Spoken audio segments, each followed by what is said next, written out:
topic is concerns to the anesthetist and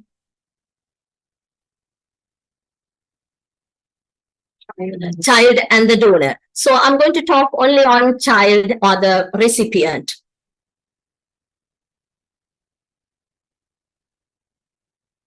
I believe pediatric liver transplant is a relay race. Each player must be very strong and should play their role best to win the game, especially the baton change. Likewise, one team should hand over the patient to the other team with optimal condition to the other, then only then the next team can start from there onwards and finish it with high standards.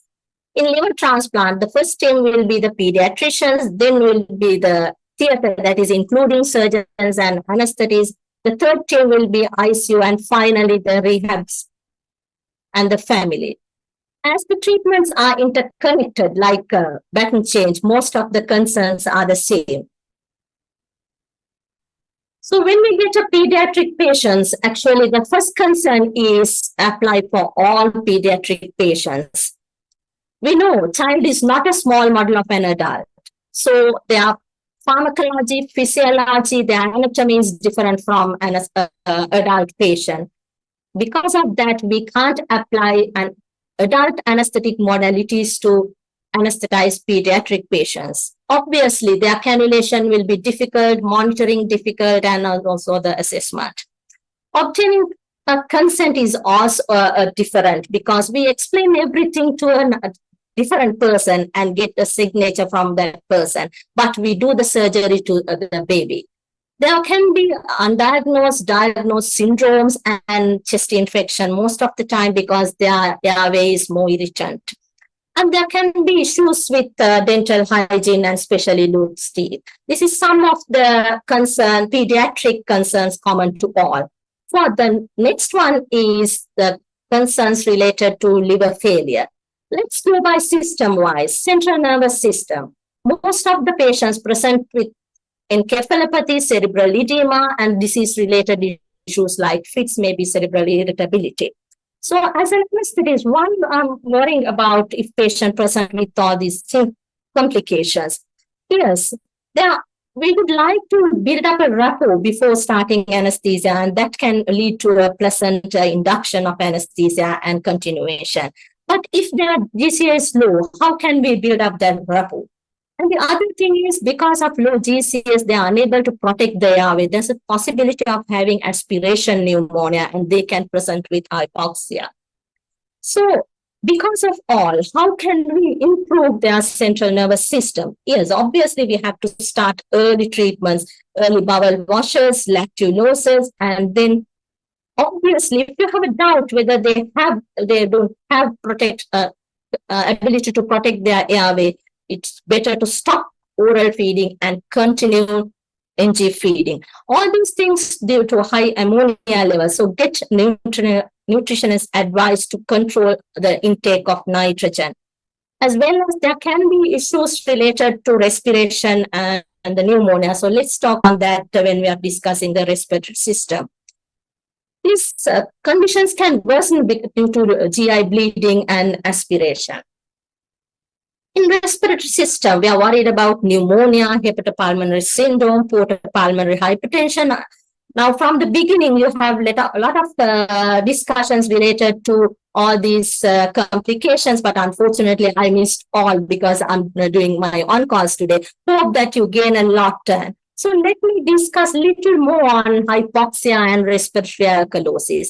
Yes, they are more prone to get recurrent chest infection. Why? One thing is they are nutritionally poor and immunocompromised and long hospital stays. On top of that, because of the ascites, they get diaphragmatic splitting and pleural effusions, which can lead into reduced functional capacity, closure of small airways, and the alveoli, which can lead into hypoxia. Pulmonary hypertension, hepatopulmonary syndrome, all these things can develop new blood vessels, which can cause right to left shunt bypassing the normal ventilation and the perfusion, which can cause mismatches and lead into hypoxia. So as an anesthetist, what is my worry when I'm giving anesthesia? we keep these patients flat, and that can further deteriorate patient's respiratory function because diaphragm it further split, as well as we are unable to add a considerable PEEP here because that can congest the liver and that can lead into bleeding. On top of surgical manipulation can increase the abdominal pressures, which can further increase diaphragmatic splitting. During the surgery, these all things can cause hypoxia and it can affect all organ perfusion, and especially the difficult extubation can cause because of hypoxia, and that can further increase ICU stay and risk of ventilatory associated pneumonia. So how can we overcome this? Yeah, if patient is desaturating hypoxia, we have to introduce oxygen. But we have to remember oxygen is a drug. We should not misuse that. Hyperoxia, high oxygen levels per se can cause absorption atelectasis, which can further deteriorate patients' respiratory functions, and the hypoxia can worsen. Because of that, and on top of that, there can be mucociliary dysfunctions due to high oxygen levels. So we have to be very careful when introducing oxygen and maintain saturation around 94 to 96, I hope. Not only oxygen, there are many ways that you can improve their oxygenation. Positioning is another strategy. Yes, to reduce diaphragmatic splinting, we can prop them up. But for hepatopulmonary syndrome patients, as their vessels dilated more on the lower part of the lungs, lying down position may improve their oxygenation by reducing VQ mismatches. Starting physiotherapy, breathing exercises, and pharyngeal cultures. Accordingly, we can treat with antibiotics. We should not misuse antibiotics as well.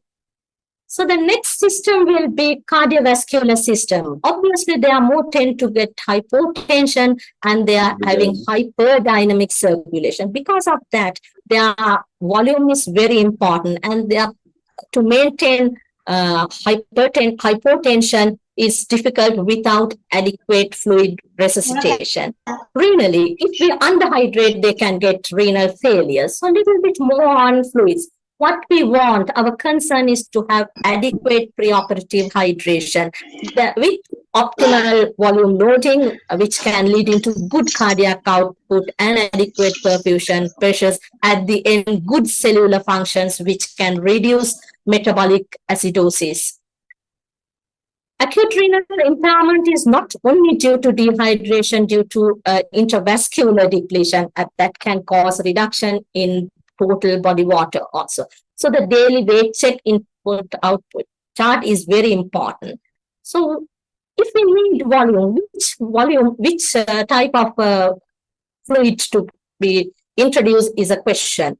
Yes, they are more prone to have low albumin, and if we give albumin, it's a colloid and it will remain in the intravascular volume longer than the crystalloid, so it is good. We are introducing normal saline that can increase sodium levels as well as can worsen the acidosis by creating a hyperchloremic metabolic acidosis. The next system is liver. Obviously, we get hypocoagulopathy, low albumin, and we have discussed how to optimize that. Hyperglycemia, yes, hyper as well as hypoglycemia is not good, and meticulous glycemic control is easily can be done in the ward. And the metabolic issues we have discussed, and the electrolyte imbalances, it's good to control it in the normal range, because during anesthesia, with our induction, sometimes they may go into arrhythmias and can get cardiac arrest. Coagulopathy, little more about. When we get a patient with coagulopathy for major surgery, our concern is to have a properly controlled coagulation. But in liver failure with patients for planning for liver transplant, we accept coagulation parameters well outside the normal range without having bleeding complication. This is a team decision. You have to discuss related to the levels that we have to keep before giving anesthesia and before the surgery. Why? Because large volume of clotting factors and platelets can cause circulatory overload and can induce thrombosis, which can detrimentally affect the outcome of the surgery. And knowing that they are more prone to get bleeding and go into massive blood transfusion, so there should be ready blood products and the blood. Sometimes you may request us to put central lines, vascular arterial access before taking them to surgery. And it's a challenge introducing a central line with a coagulopathy patient. But for that, definitely need expert opinion and expert involvement. Sepsis. Obviously, with malnourishness and low immunity, they are more prone to get infections. Line sepsis was very common. Because of that, we need to handle these central lines very carefully in an aseptic manner. It's always better to have the see-through dressings which can show the tip infections, and accordingly we can decide whether to change the lines or to change the dressings. Trali is obviously with blood and blood products transfusions we can get, and the spontaneous bacterial peritonitis. Why we are worried? Because more you get peritonitis, possible additions can lead into bleeding while they are resecting before transplantation. Yes, pediatric liver transplantation requires a multidisciplinary team to care for complex patients safely and successfully during highly specialized and challenging procedures. So my next concern bundle is related to liver transplant. We prefer to have early referrals with all investigations and good communication with multidisciplinary team plan. So then only we can early plan and optimize them. Yes, it's very unfair to ask optimally optimized patients before anesthesia, but we can optimize them to a certain level. Person hygiene is very important. We don't like to have damaged skin patients during anesthesia because that can induce sepsis as well as other unwanted complications like even bleeding. Nutritional optimization is very important. It's depending on the time for surgery actually, but at least we can start. That will definitely improve the wound healing and early mobilization. Sometimes we need supplementary enteral feedings. Bowel preparation. Why I have mentioned this one? Because with bowel distension, sometimes surgeons struggle to close the chest, abdomen after surgery. So it is good to decompensate them and send us to the theater. Organ dysfunction and how to manage. Most of the presenters discuss about this, so I'm going to skip it. Pre-medication according to the patient's conditions, it's different from patient to patient. So finally, the anticipation of complication. Obviously, it is not a simple surgery. We have a lot of concerns while we are doing liver transplantations. Difficulty invasive line insertion, bleeding, reperfusion related issues, hypothermia, hypoglycemia. Knowing those things, we are ready to accept patients as we have a good plan and a good team. So those are my concern. And this is the first liver transplanted patients. If we get together, definitely we can make it to 100. Thank you. I'm going to briefly talk about managing the donor for a pediatric liver transplant. So this is generally an adult donor. And I'm going to, during this, the next 10 to 15 minutes, I'll be talking about these three areas mainly. That is minimizing the risk to the living donor in the case of a living donor liver transplant. In the case of cadaveric liver transplants, identifying the ideal graft, the place for a donor risk index, and also optimizing the cadaveric donor. Now, liver transplant is a potential solution to the vast disparity between the demand and supply. There is the current demand far exceeds the supply, and this has led to clinicians using extended criteria, using marginal donors like Okay,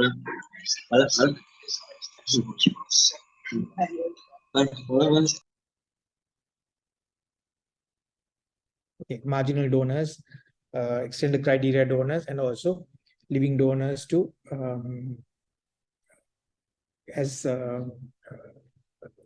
provide organs for this to bridge the gap. A recent study in the US of 2,500 living donors who had donated livers over a period of 10 years showed when he goes after that was almost a great catch.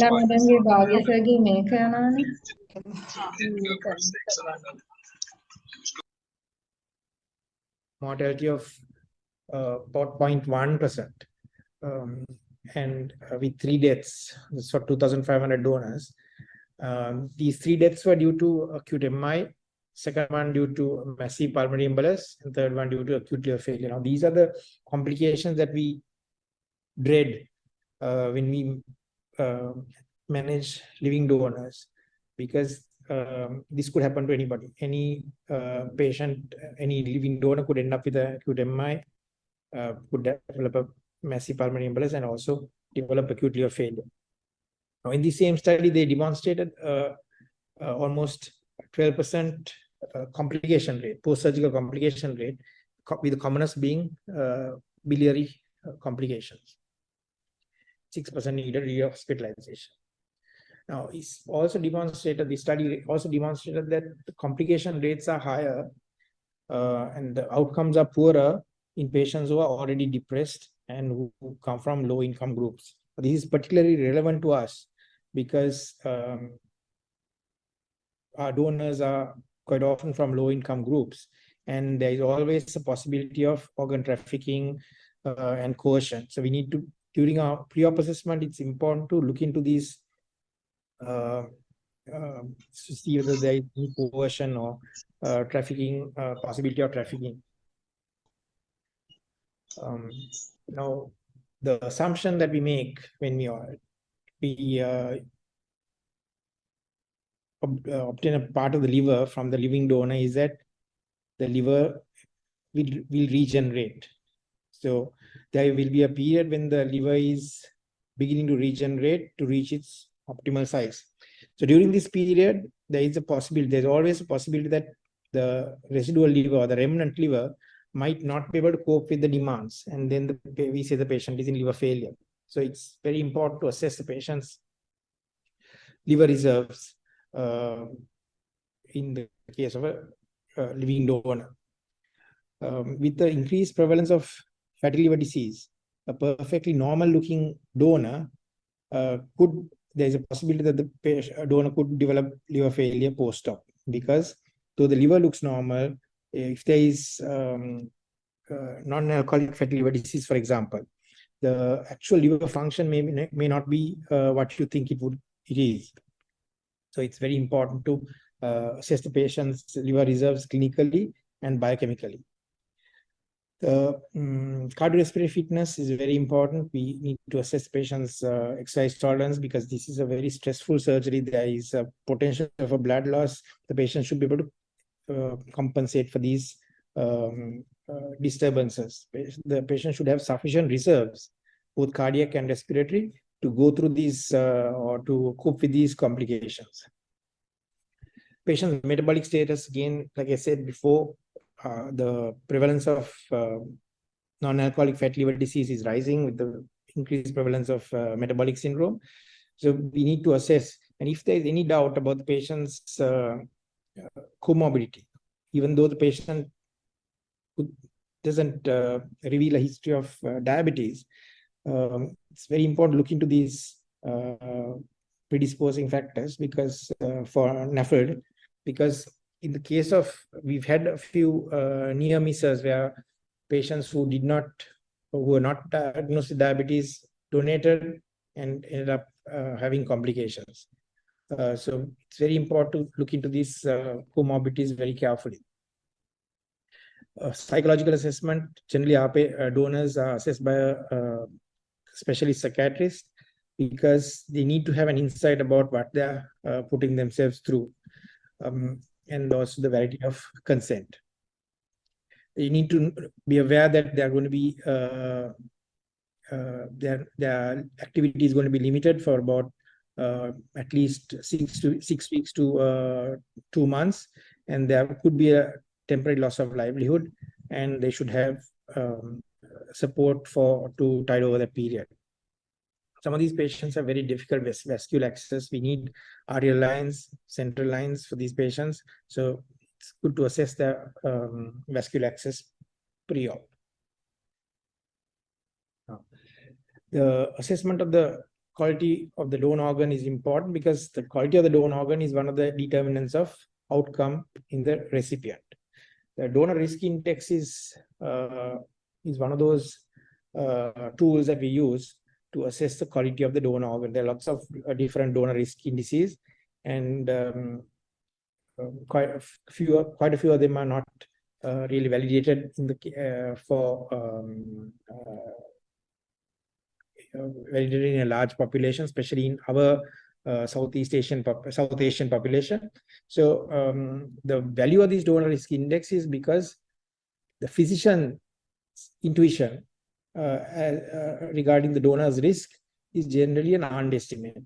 The risk of graft failure is generally underestimated by the clinicians. So it's always good to have an objective assessment of the donor risk. Risk factors which predispose to poor graft would be a donor who's older than 40 years, patients who have died of cardiac disease versus trauma, where the cold ischemic time is prolonged, where the liver has been ischemic for a prolonged period of time, where the liver has been harvested in a distant hospital and is transferred for a long period, and also the degree of steatosis. Generally, steatosis of more than 30% is considered unsuitable for transplant in most centers. So these are the risk factors that we need to consider when you are using especially a cadaveric donor, because this would mean that the risk to the recipient is unacceptable and the outcome would be poor. This is again a study from the US which revealed that low-risk donors or livers donated by low-risk donors had a good outcome. The 1-year survival, organ survival was close to 90%, and 3-year organ survival was close to 80%. Whereas patients who received a donor, liver from a high-risk donor, the survival figures were not as good, with a 1-year survival of about 75% and 3-year survival of about 65%. How do we optimize the cadaveric donor? The cadaveric donor is, in our case, is a brain death donor whose brain death has been confirmed. In advanced centers, donation can also take place following cardiac death. That's a DCD donor. We're focusing on the DBD donor, donation after brain death. Now, brain death is a very complex condition which generates a massive inflammatory response. This inflammatory response, together with the hemodynamic disturbances that accompany brainstem death, leads to organ hypoperfusion and organ damage. So the liver could be damaged, the heart can be damaged, the lungs can be damaged.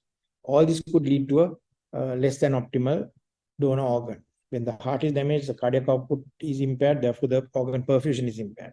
The lungs are damaged, patients could develop pulmonary edema, which could in turn cause hypoxia, which is worsened by the ventilation. The lung injury and the inflammatory response is worsened by ventilation. And all these could combine to damage the liver. In addition, there's an inflammatory response which could